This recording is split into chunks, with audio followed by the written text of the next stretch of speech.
Do you know what one of the top predators is that leaders all across the board fail at and succumb to? Well, it's unconscious biases. And it's terrible because it's unconscious. You're not thinking of it. Well, in this video, I'm going to uncover and reveal 7 unconscious biases that you need to be aware of and deal with so that you can be the best leader you were meant to be.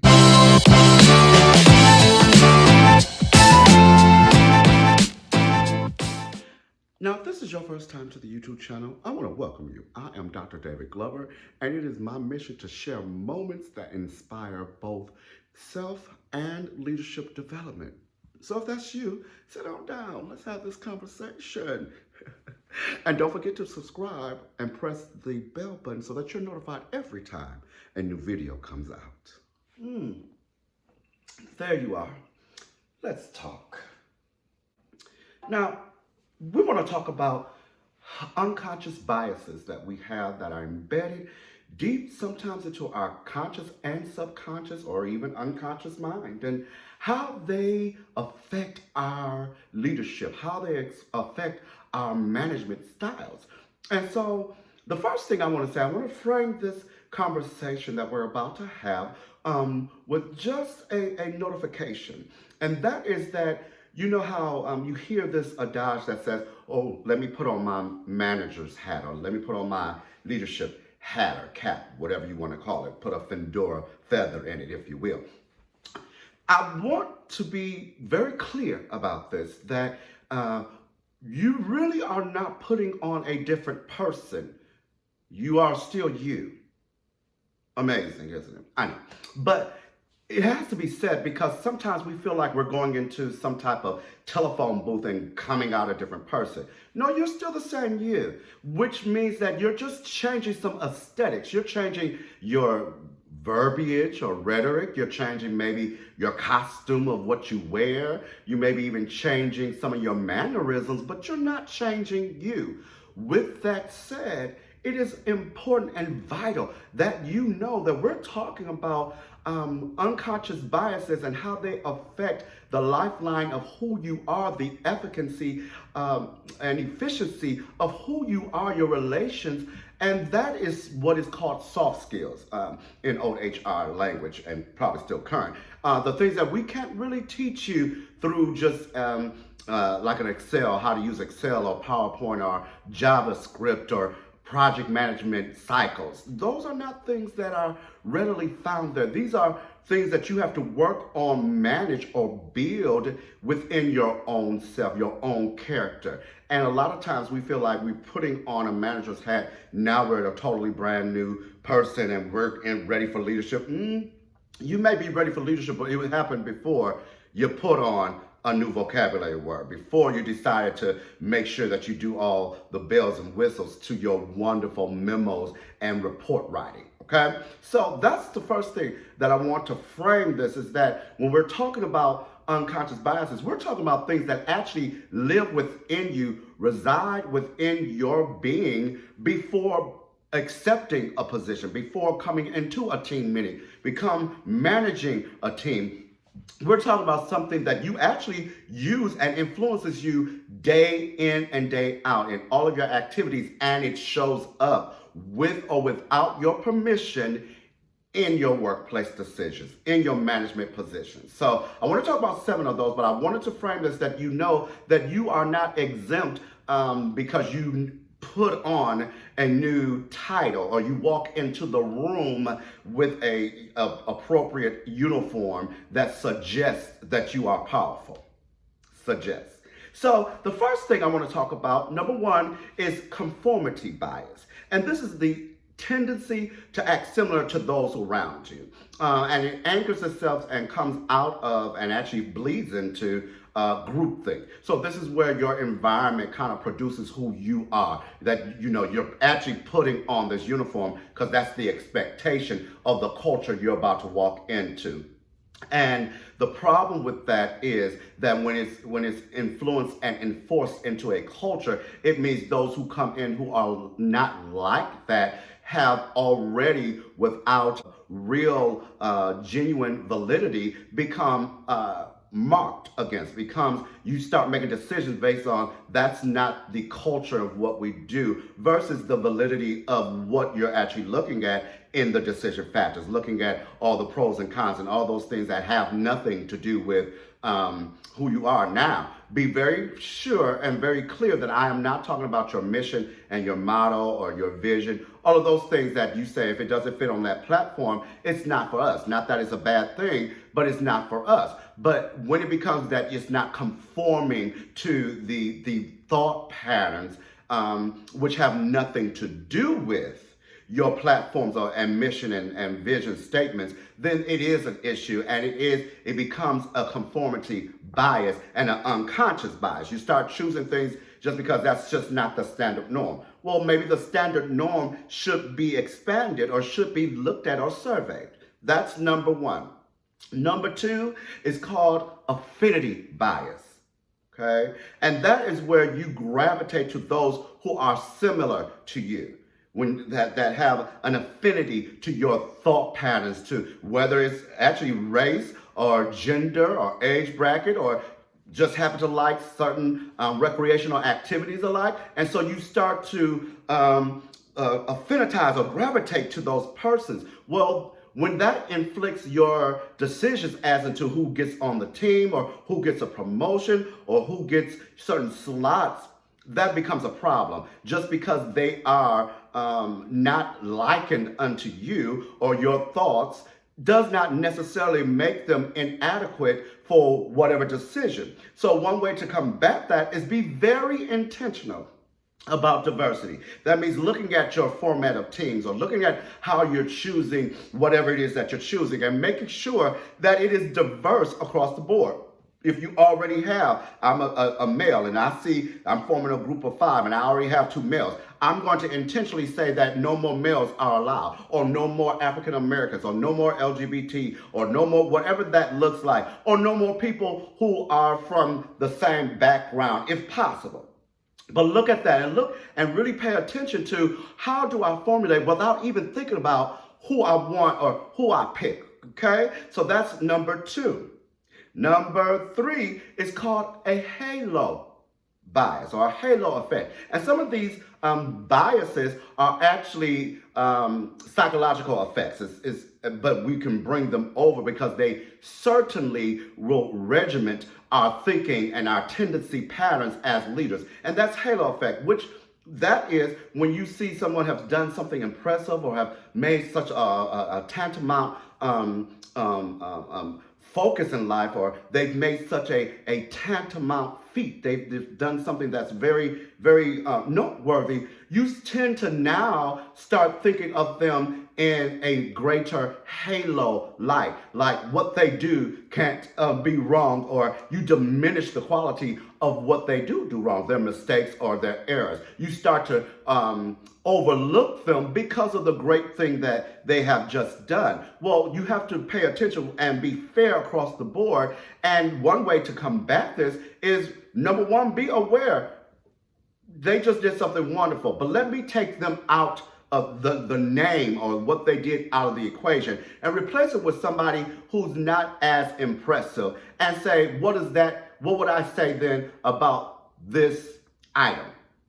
Would I judge it the same way? Would the criterion remain the same? Would the outcome be the same? And that's a good way to leverage your thoughts. Or another way to combat it is to have that sounding board. Have this unbiased person who has nothing, no tie-ins, no buy-in to the process or outcome, and give them, without name, just give them the situation and see what are their comments. What are they saying? Are they as infatuated with that person's deed or accomplishment, or are they that unimpressed with their error? How do they rate it? What would they say? And compare and contrast to yours. What does that end up looking like for you? What does that end up being like for you? So that is one way to combat the halo effect.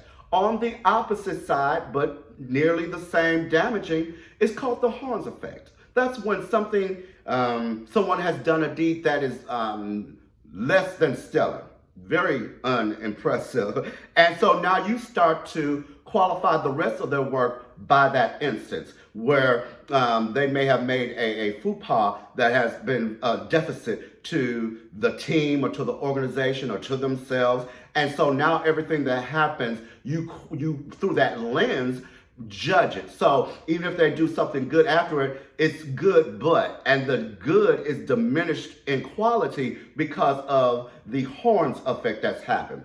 You can use the same method that I gave you from Halo, which is why I gave it to you as number 4, why I gave you horns right behind it, because the same method applies. Have an outside unbiased source, talk to them, see, take their name out of it, or the impressed person that you feel very strongly and feel happy about, put their name in it and see, would I then judge their error the same way or their accomplishment? How would I? And see and be truthful and transparent with your own self so that you can make a good decision. Please let me know if you have enjoyed this video so far. Like it, subscribe, don't forget. If you like this content, there will be more that comes after this, so stick around. We're still going down to number 7, and we are at number 5.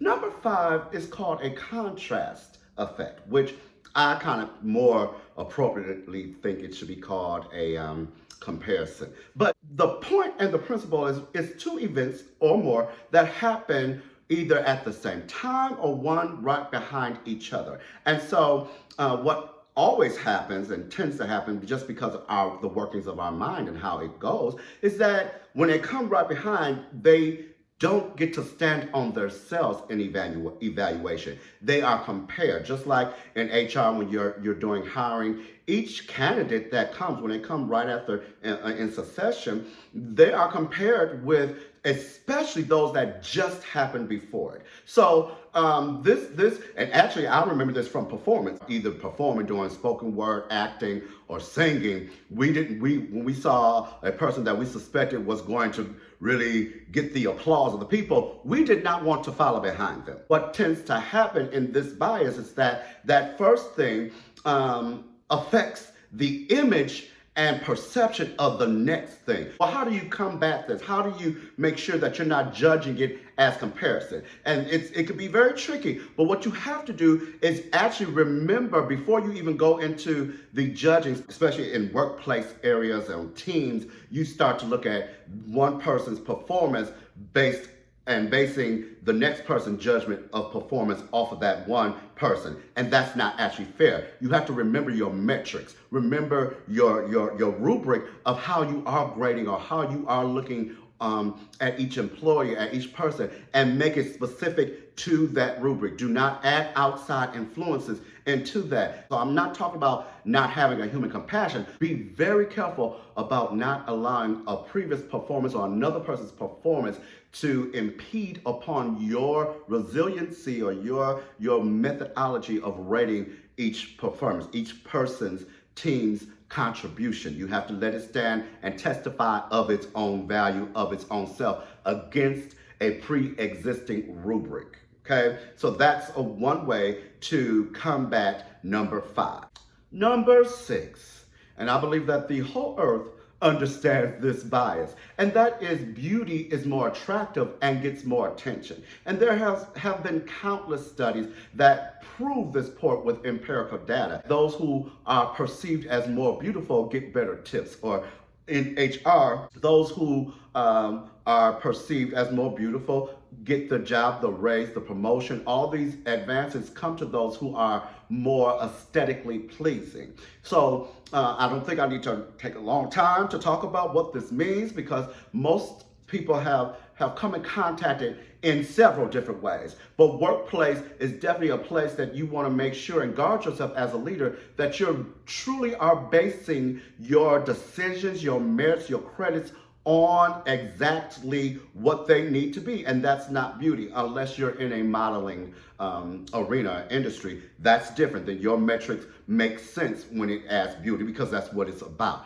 But when we're talking about aesthetically pleasing in the normalcy of workplaces where 80% of it has nothing to do with actually beauty, then we need to make sure that it is not falling over into our decisions, our mechanism of how we rate people, that we make sure that our metrics are lining up. And one way to do that is to make sure that you keep the metric rubric of whatever assignment it is to go and match it like for like, or take the name off so that you don't know who you're rating, so thus you don't have the impediment of having maybe aesthetic people or less pleasing people not get what they should have or get more than what they have earned by your rating scale and this biasness impacting them. Number seven. Seven.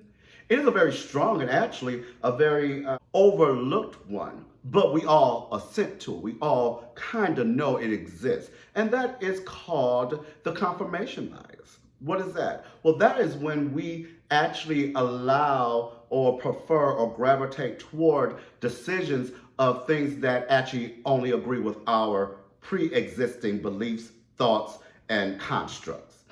That is when you favor thoughts and premises and decisions that only are comfortable for you, are only comfortable with what you believe, are only comfortable and match what you believe. And that is a huge problem in diversity because it does not make room for those who do not agree with your perspective. And truth be told, your perspective is not the only one. Your perspective is only made up of your historical content, your historical data, your experiences that you have endured through life are made up of that. So someone else's perspective is bound to differ than yours, but not be incorrect, not be wrong. It may just need to be put into as what I call a soup. And the ingredients that come together will make the soup more efficacious, more tasty, more savory, more well-rounded, more flavorful. One way to combat that is, number one, have emotional intelligence. Know what your beliefs are. Know what you stand for, what your perspective is, your world outlook, world view, all of those different things. Know what those are, and also know what you don't like. Know what you differ about. But be okay knowing that differing doesn't mean that you can't work together, and it does not make you right and the other person wrong. When you, one, know and are aware of that and are emotionally intelligent, you know what triggers to look for, number one. But then when you meet them, you know how to accurately divide that and say, no, I need a different perspective, because perhaps that perspective and my perspective working together can combat and make a much better product in the end, much better goal in the end. You have to be intentional, again, about putting people, forming a team. In my book, actually, I happen to have it right here. In my book, I talk about team forming, and one of the things is one of the deficits and dysfunctions is creating a team that's all alike. You don't need a team that's all alike, because then you're not going to get any creativity. You're never going to get diversity, and you're never going to get any real type of dialogue that may challenge each other, that may cause each other to grow. Think differently, or think bigger, think wider, think with a wider scope, a wider lens. Open up your frame so that more information, more light, more content, more data can come in. So once you know who you are, know your thoughts, are fully aware of your triggers, of what makes you tick, think, get upset, happy, where you like to tend to, people you don't like around, you'll start to see this in not just in the workplace, but in your daily lives. And once you are able and comfortable to have friends in your circle not all be 100% alike, you'll find that will start to blend over into your workforce, that you are appreciative of others who have belief systems, whose cultures are different than yours, who don't think like you think. I hope you've enjoyed this, and I hope to see you in my next video. Be blessed forever.